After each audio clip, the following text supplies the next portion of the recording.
So now we can talk about the gap. We know where we are and we know where we want to go.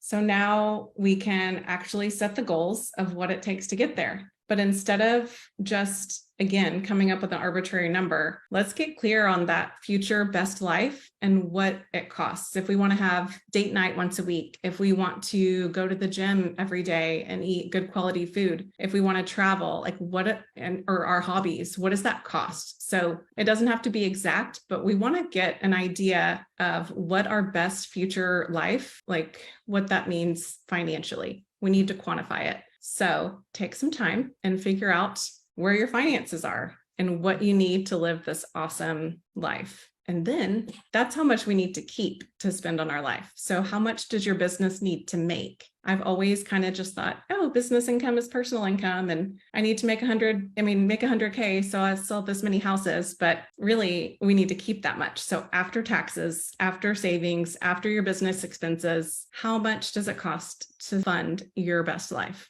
And I'm going to be going through this too, you guys, over the next month. So if you'll have any questions while you're doing this or need some more resources or spreadsheets, just reach out and I'm happy to share whatever I have.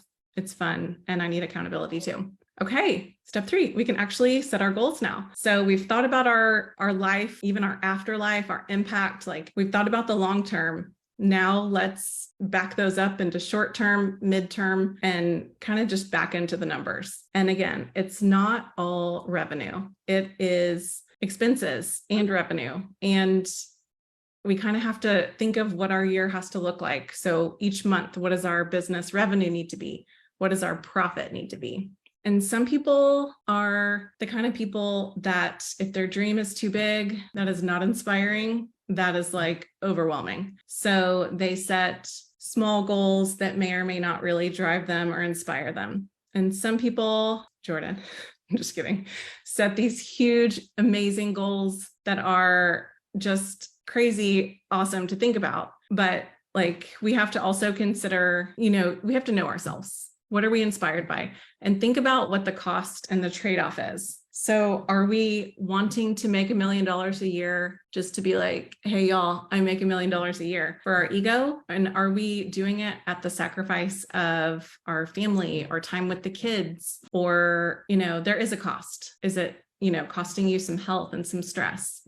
And so think about that and talk to your family about it. Get their buy-in too. Be like, if mommy works really, really hard, this is my goal. Every quarter, we can set quarterly goals as a family. And if we hit them, we're going on a trip. It might be San Antonio. It might be a cruise. It might be Hawaii, depending on how the quarter went, but get buy-in from your kids. It's good for them to hear you do this too. All right. And then if you're like me, I have 500 goals that I want to accomplish. I feel like I have in every area. If it's health, I want to weigh this. I want to lift this. I want to feel this. Like I have like 20 in each category. So for me, it's good to go through, just get it all out of my head, brainstorm, and then go back and look at like maybe even circle one in each category.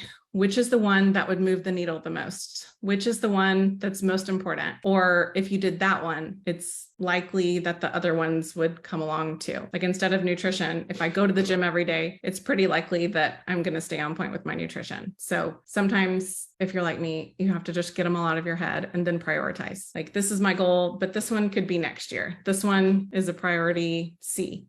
Not A, whatever it is. Okay. Does anyone have any questions about getting to the goals, setting the goals, like the numbers, short-term, long-term, anything like that? All right. I have a comment about the prioritizing, which I'm like you, Jess. I love goals. I make 1,000 of them. And for me, what helped was like, for example, health versus business. Like, well, if I make $1 million, then I can buy a bunch of supplements, pay for a personal trainer, all of these things that would then go to CrossFit, pay for whatever it is that would make my health goal happen faster. So a lot of times, for me, when I prioritize them, I also look at how do these feed into each other? Or if you want to look at it like once I lose X amount of weight, I'll have more energy to do more cold calling, or I'll feel more confident on camera, or whatever it is. So like also not just all of your goals are very connected, and seeing which kind of like the domino, which would be the big domino that would help achieve all of the other goals. Yes. That's so good. Thank you for sharing. And they are all connected, like personal. When you're happier, when you're healthier, you're going to make more money. You're going to have more energy. You're going to like your mind. I don't know. They're totally all connected. And that is good to think about. Thank you. Okay. Are we ready to move on?